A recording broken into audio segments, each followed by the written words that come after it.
I'm 84 years old, I have 5 children, and 3 of them have quietly removed me from their lives, not in anger, not from any fight I can point to, not because of anything dramatic. I didn't understand that for a long time. I kept blaming the distance, California, Washington, New Jersey. I kept blaming their schedules, their jobs, the kids. I kept making excuses for them the way parents do. It is easier to blame geography than to look at the thing that is actually happening. But I know now what was happening. And if you are watching this, some part of you already knows too. There are 5 signs. I saw every single one of them. I just did not know what I was looking at. My name is Victor Leonard. I'm 84 years old, and I live alone in a house in Newton, Massachusetts.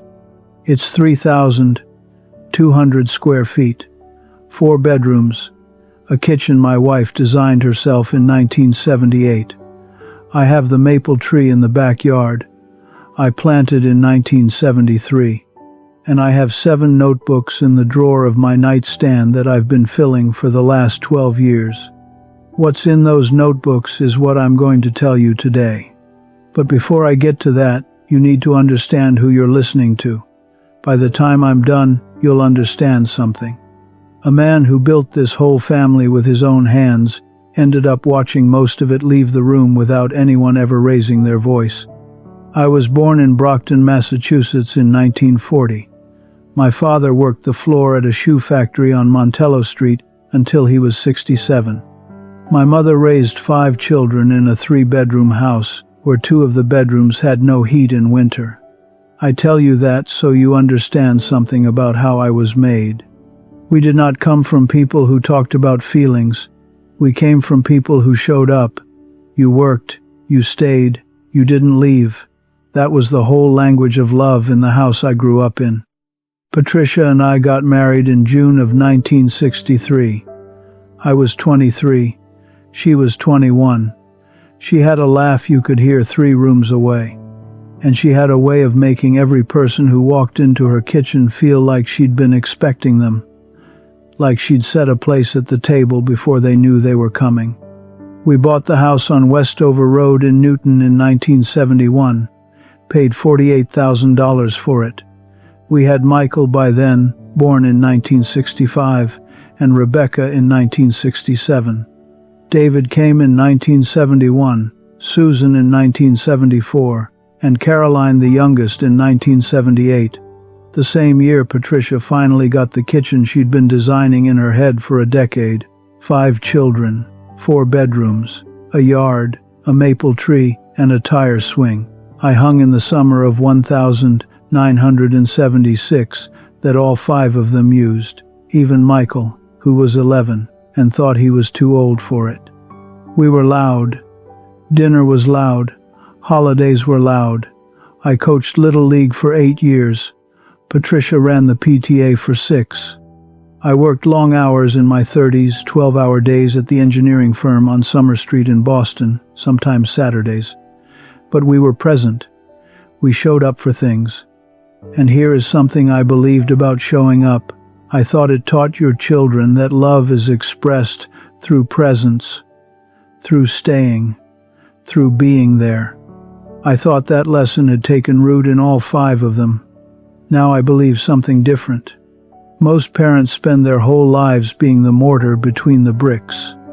You hold the shape of the family together without anyone seeing you do it, without anyone naming what you are.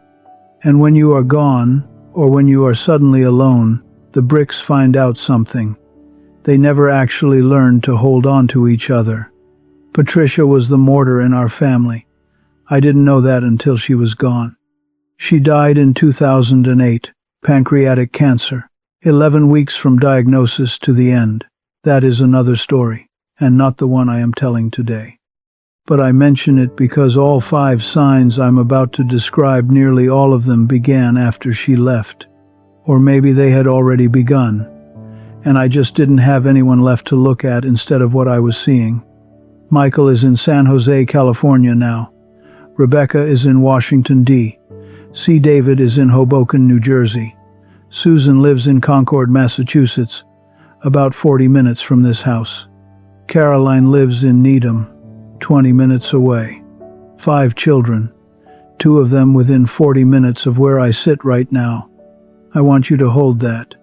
The first sign, I want you to listen to this one carefully, because it is the quietest one and the one that comes first.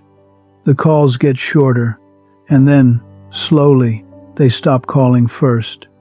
In the year after Patricia died, all 5 of them called frequently, sometimes every day. Michael called on Sunday mornings. Rebecca called on her lunch break. It felt like they were circling, keeping watch.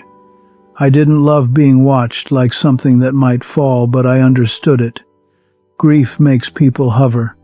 By 2010, it was once a week. By 2012, Michael was calling twice a month. When I called him, he answered, usually. But he had stopped calling first, and I didn't notice immediately, because you don't track these things in real time. You notice in retrospect, the way you notice the light changed in a room while you were reading. I remember the exact moment I understood what was happening. February of 2013. A Thursday evening, I was sitting at the kitchen table, the Ethan Allen table Patricia picked out at the Route 9 store in 1989, paid $1,200 for it. I was eating a bowl of Campbell's tomato soup. The microwave hum was the only sound in the house, and I realized I could not remember the last time any of my children had called me without me calling first. I went to the notepad I kept by the telephone. I still had a landline, and I looked back through the dates. I'm an engineer. I write things down. I had been writing down calls since 2009. Just dates and durations and who called first, the way you log anything you want to understand later. The last time Michael had called me without me reaching out first was the 14th of September 2012, a Sunday evening at 7:30, 18 minutes. He said he was thinking of me because he'd driven past a little league field. That was 4 months before that Thursday in February. I had called Michael 11 times since then. He had called me 0. I sat with that for a long time. The strange part wasn't that he hadn't called. The strange part was that I had called 11 times without once noticing the calls only moved in one direction. I think about that now. The way a parent's mind protects itself from that kind of accounting. You don't count, you don't measure. Because if you measure, you have to sit with what the numbers mean, and what parent wants to sit with that? Here is what I've come to understand about the first sign. It is not cruelty, it is not malice, it is gravity. Adult children have lives that pull them inward, jobs and children and mortgages and traffic. When a parent is easy, accommodating, undemanding, the calls drift, naturally, like water finding its own level. The problem is that when you have spent 40 years being undemanding, you have also taught your children something. You've taught them that you don't need much. And they believed you. By 2014 I had developed a habit. I would wait, count the days between my last call and theirs, 5 days, 8 days, 11, not out of spite. I was testing, trying to find out if, when I went quiet, the phone would eventually ring. 3 weeks passed once. I was waiting on David. He didn't call. I called him on a Wednesday afternoon. He answered on the second ring. He sounded fine, easy. I've been meaning to call Dad. Things have been crazy at work. That's all right, son, I said. And I meant it. That's the part I still turn over sometimes. But I opened the notepad and wrote, the 3rd of December 2014, 22 days. The second sign came about a year later, in the summer of 2015, and this one landed differently. You find out about things after they happened. Rebecca's daughter, my granddaughter, Lily, had a dance recital in May of 2015. I found out in June, when Rebecca called to tell me it went well. She described the costume in detail. She said Lily had been nervous, but did beautifully. She told me everything about it, the way you'd describe a movie you'd seen. I hadn't been invited, not deliberately excluded. Rebecca hadn't thought of me. That is the distinction that matters. I had not crossed her mind in the planning, not as someone to call ahead, not as someone to consider. I had become someone to report to afterward, a newsletter subscriber, not a participant. I've told this to one other person, a man from my old firm at lunch in 2017. He nodded and said, "Kids get busy, Victor." And I nodded back and said, "You're probably right." But here is the curiosity reveal that I couldn't stop thinking about afterward. It wasn't about the recital, it was about what the recital meant about where I had been placed. What I did after I found out about Lily's recital, I went upstairs to the bedroom. Patricia's nightstand still has her reading lamp, her novel from 2008, open to page 214. I sat on the edge of the mattress. I didn't cry. I just sat there and thought about Susan's birthday in 1986. She turned 12. I drove 45 minutes in a February snowstorm to a toy store in Framingham for a doll that was sold out everywhere closer.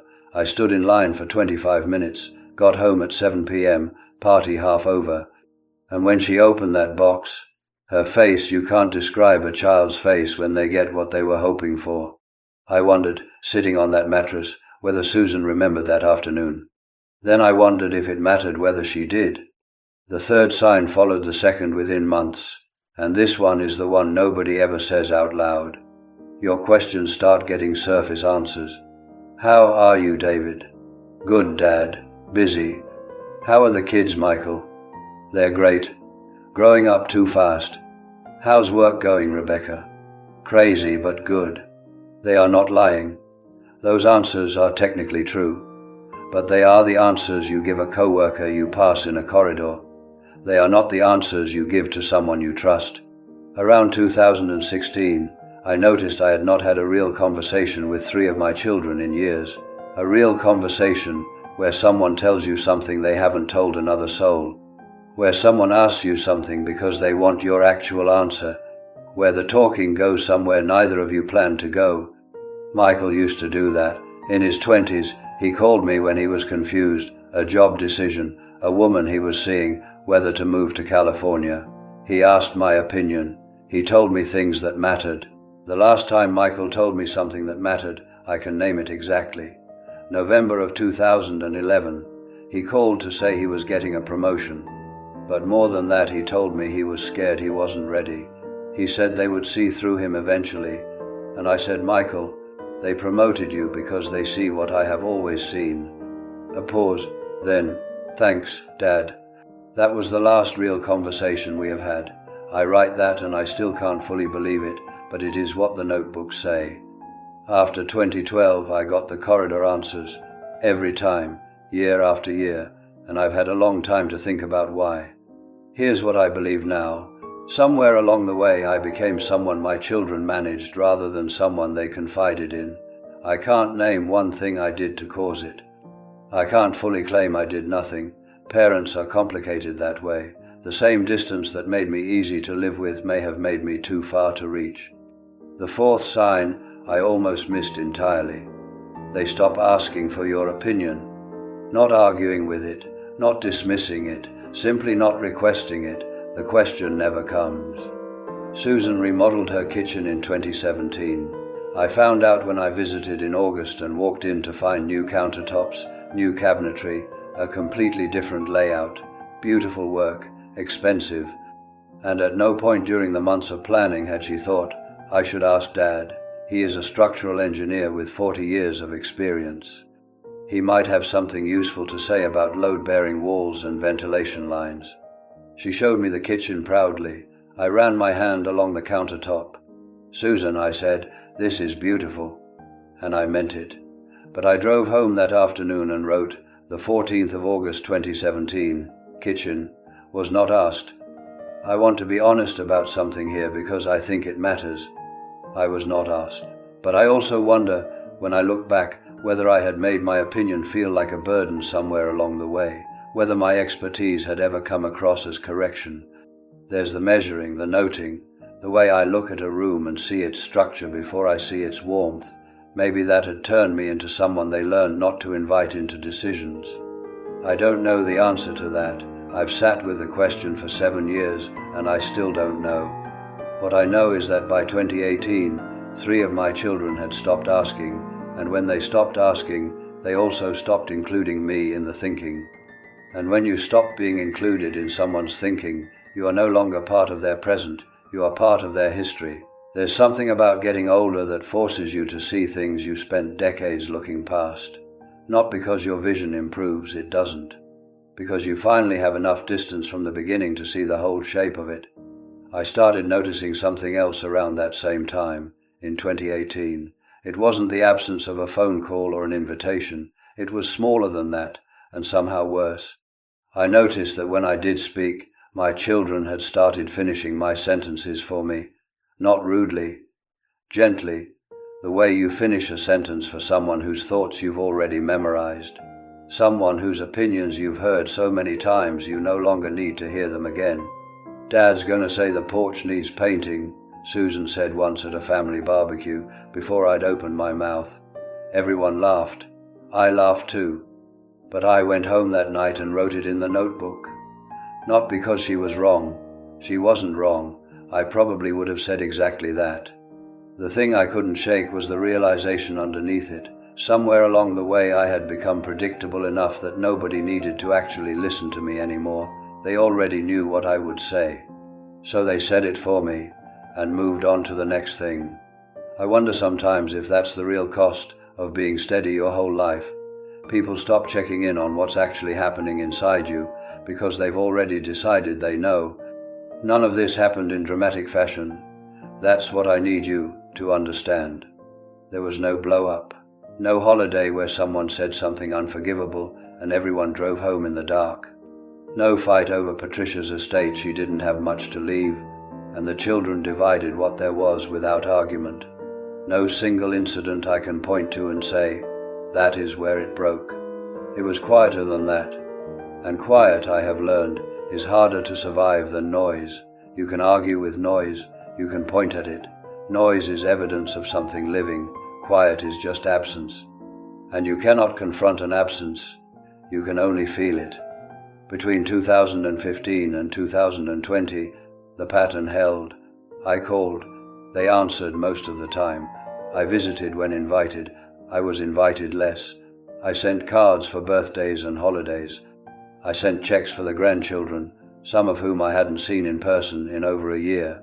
I received photographs sometimes, text messages, thumbs up emojis. The language of people who are acknowledging that you exist without making space for you to enter.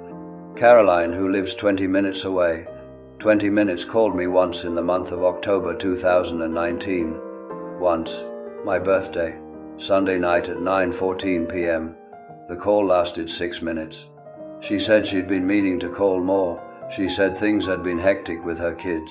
"That's all right, sweetheart," I said. I hung up, went back to the television. I had been watching Jeopardy. I don't even like Jeopardy. But it was noise, something to fill the house with. There is a particular kind of silence in a 4-bedroom house when only one person lives in it. Not the silence of peace or rest, the silence of subtraction, where every room is a record of what used to fill it. The den, where Michael and David used to argue over the remote control. The backyard where Susan taught herself to ride a bike without training wheels in a single afternoon, stubbornly, fall after fall, until she didn't. The kitchen, where Caroline sat on the counter, eating cereal straight from the box, while Patricia pretended not to see. I can walk through this house and name every room by what it no longer contains. That's what those years felt like. I was the caretaker of a museum of my own family. The exhibits were all still there. Nobody came to see them anymore. The fifth sign, and this is the one that finally made everything legible to me, is the hardest to describe. But I have described it to myself 1,000 times in 7 notebooks.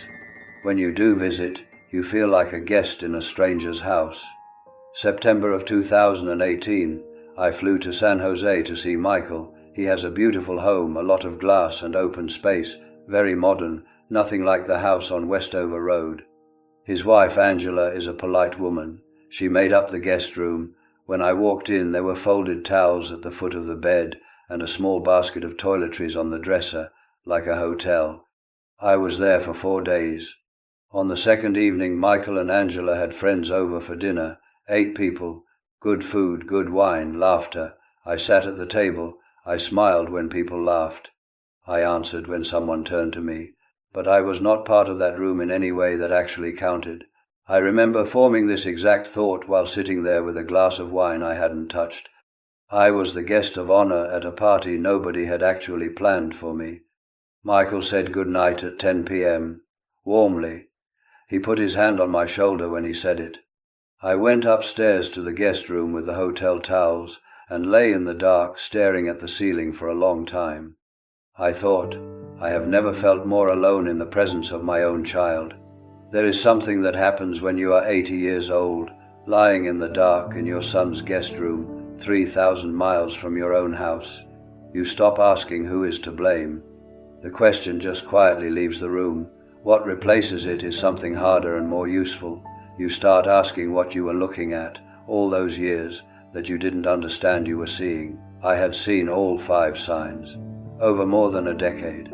I had written them down in notebooks, dates, durations, call logs, absences, without ever understanding what I was recording. I was recording the closing of doors. Not slamming, no anger, no scene. 5 doors, each one easing shut so gently you could barely hear the latch catch. You're lying in a guest room in San Jose and you realize something. The last one closed while you were looking the other way, saying that's all right into the telephone. In January of 2021, I had a small heart attack. Nothing catastrophic. The doctors at Newton Wellesley caught it early. A stent. I was home in 4 days. When you are 81 years old and there is a word like cardiac in the conversation, something happens. The calls come. They all called. Michael called from California before 7 a.m. his time, the morning after. Rebecca called twice in one day. David left a voicemail I listened to 4 times. Not because of what he said, but because of how his voice sounded. He sounded like a boy.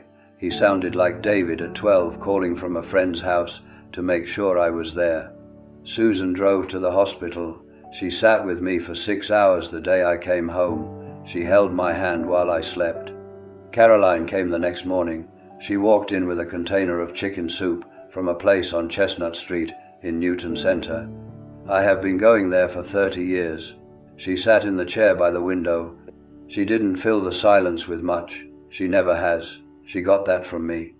And while I was lying in that bed, I looked at my youngest child, 42 years old by then, something careful and a little sad around her eyes.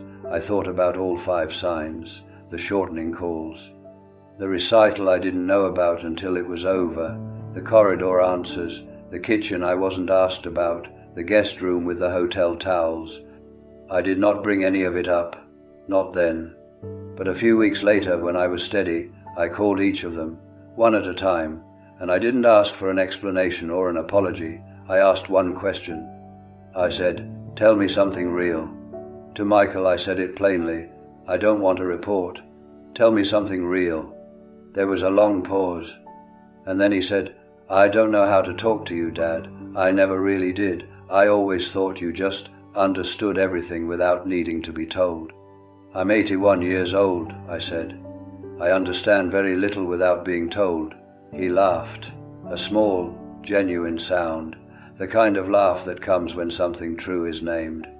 Then he said, "I thought you were always fine." I sat with that. Always fine. You never seemed like you needed anything. You always said it was all right. And there it was. Right there, in 3 words I had said 1,000 times. That's all right. To the short calls, to the missed recitals, to the corridor answers, to the kitchens I wasn't asked about, to the hotel towels and the guest rooms and the 9:14 p.m. birthday calls. I had trained them across 40 years without a single conscious intention to believe that I required nothing, to believe I was a structure that had no needs.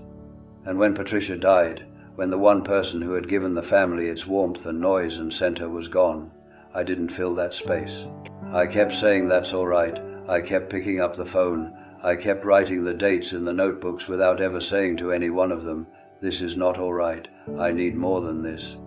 That is not an indictment of my children. I want to be clear about that. That is an accounting of a mistake I made across a very long time without once knowing I was making it.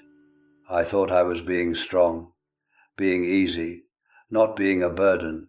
That was the word I never used but always thought. Burden. I didn't want to be one. So I made myself smaller and smaller, quieter and quieter, until I had taught 5 children that their father was someone you checked on, not someone you came home to. Some children come back when the knock is quiet and clear enough. Michael and I have had 3 real conversations since that phone call. 3 in 3 years. I know that doesn't sound like much. It is more than we had in the previous decade combined. Rebecca sent me a video of Lily's most recent performance.